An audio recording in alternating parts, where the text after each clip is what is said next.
Good morning and welcome back to Standard 9th, and we are in chapter number 5, Euclid's Geometry. After understanding the postulates and exams of geometry, the introduction part which I gave you in the last 2 days, now let me introduce you let us start rather introduction to geometry chapter number 5 में exercise 1.5 के कुछ समझते हैं जो बिल्कुल इस exams और postulate के पर आधार रखता है। तो सबसे पहला क्वेश्चन हमारा एक्सरसाइज 5.1 से उसको डिटेल में समझते हैं, क्योंकि उसके अंदर हमें बताना तो ट्रू और फॉल्स है, लेकिन उसके रीज़न भी देना है कि वो क्यों ट्रू या फॉल्स है। Question number 1 exercise 5.1, let us start the first one. पहला एक्सप्लेन विथ रीज़न ट्रू और फॉल्स। ट्रू और फॉल्स देना है, लेकिन हमें बताना है कि अगर ट्रू है तो भी क्यों है और फॉल्स है तो भी क्यों है।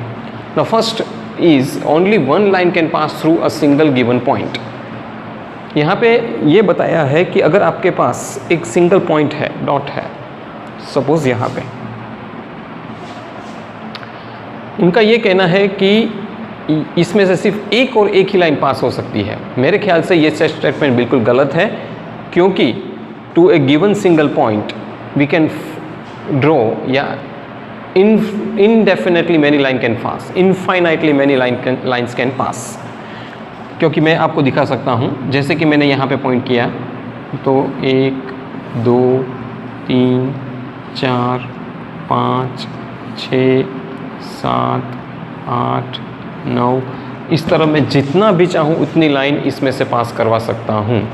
तो एक सिंगल गिवन पॉइंट में अनगिनत लाइन पास हो सकती है, सिर्फ एक लाइन पास नहीं हो सकती, इसलिए ये स्टेटमेंट बिल्कुल गलत है।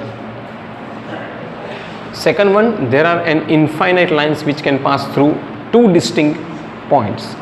हाँ, ये भी गलत है स्टेटमेंट। ये गलत इसलिए है कि अगर मेरे पास दो पॉइंट्स हैं अलग अलग, डिस्टिंक्ट मतलब डिफरेंट, अलग, सपोज मैंने नाम दे दिया ए और बी, तो यहाँ से सिर्फ मैं इन दोनों को जोड़ूंगा तो एक ही लाइन पास हो सकती है, इनफाइनाइट लाइन पास नहीं हो सकती, क्योंकि पॉइंट्स अलग अलग है। अगर पॉइंट्स एक ही होता तो मैं बहुत सारा लाइंस उसमें से पास करवा सकता हूँ, लेकिन डिफरेंट पॉइंट है, डिफरेंट पॉइंट को मैं जोड़ूंगा तो सिर्फ एक ही लाइन पास होगी, इनडेफिनेटली मेनी लाइन्स पास नहीं हो सकती, इसलिए ये स्टेटमेंट भी गलत है।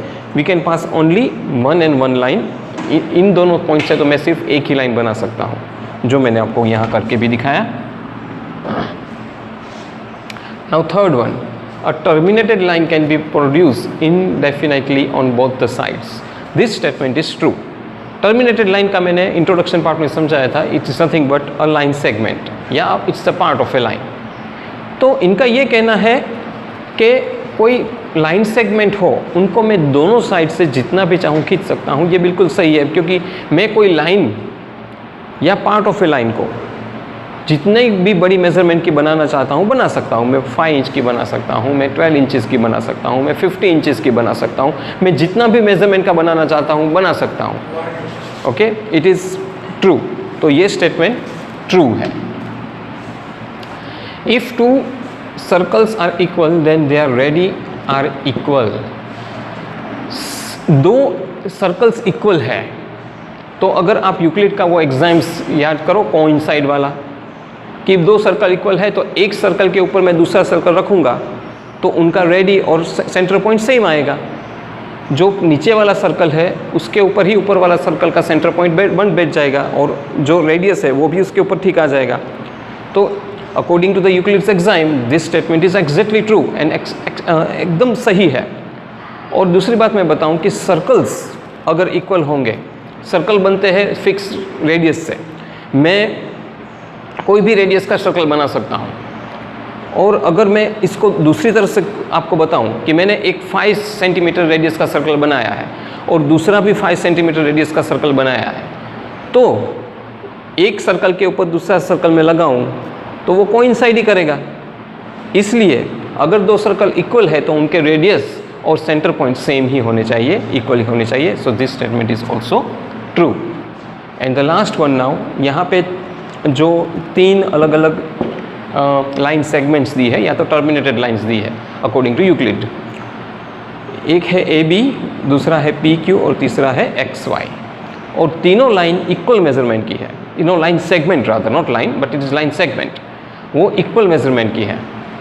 तो यहाँ पे पूछा ये है कि if A B is equal to P Q, मतलब अगर ये ए बी जो लाइन सेगमेंट है वो पी क्यू लाइन सेगमेंट से एक बिल्कुल बराबर है, मतलब सेम मेजरमेंट की है, और P Q is equal to X Y, मतलब कि ये जो पी क्यू लाइन सेगमेंट है वो एक्स वाई लाइन सेगमेंट से बिल्कुल बराबर है, then A B is equal to X Y, तो फिर ये जो ए बी लाइन सेगमेंट है वो एक्स वाई से बराबर ही होगी। तो ये भी यूक्लिड का जो एक पोस्टुलेट है उसके हिसाब से ये सही है, क्योंकि things which are equal to one another are equal to the same thing, उस पोस्टुलेट के हिसाब से ये एकदम सही है, क्योंकि ये दोनों सेम है, ये दोनों भी सेम है। अगर ये दोनों सेम है और ये दोनों सेम है, इसका मतलब ये हुआ कि ए बी और एक्स वाई का मेजरमेंट तो सेम ही होना चाहिए। तो अगर ए बी और एक्स वाई का मेजरमेंट सेम है तो A B is equal to X Y मैं लिख ही सकता हूँ, क्योंकि ये अगर 5 सेंटीमीटर का है तो ये भी 5 सेंटीमीटर का है और ये भी 5 सेंटीमीटर का है, तो फिर ए बी और एक्स वाई भी 5 सेंटीमीटर के ही हुए। उस केस में ये स्टेटमेंट बिल्कुल सही है। तो बच्चों, आज मैंने क्वेश्चन 1 सॉल्व करवाया, जिसमें मैंने यूक्लिड्स के कुछ पोस्टुलेट और एग्जाम्स के बेस पर था। अगर इसमें कोई डाउट हो तो ग्रुप में ज़रूर भेजिएगा, I will solve it and give you. इसको अच्छी तरह से देखना, इसको अच्छी तरह से रिवाइज़ करना, क्योंकि इसके बेस के ऊपर बाकी के कुछ सम्स है जो हम कल डिस्कस करेंगे। Thank you very much for listening me.